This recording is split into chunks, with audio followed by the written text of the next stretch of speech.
Good morning guys. Ito po yung dito na naman po kami sa farm namin. As usual kasi dito na kami halos maghapon. Maghapon niya kasi gabi na kami umuwi. Ito po yung ginagawa namin ngayon. Nagtatali po. Nagtatali na po kami. Ayan. Natalian na po namin. Paisa-isa po yung paggagapangan po ng ampalaya namin. Ito na po siya ngayon, oh. Yan na po siya, nakakatuwa. Sana po maging successful po siya. Sana maging okay siya lahat. Yan po. Yan po yung mag-asawa. Kasi wala dito yung mga kasama naming iba.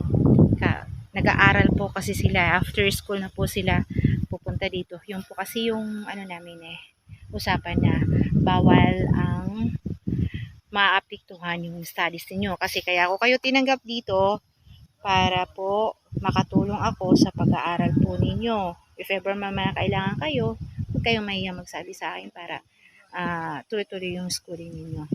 At saka ayaw pong maapektuhan yung pag-i-school ninyo. Ayan na po. Ayan na siya.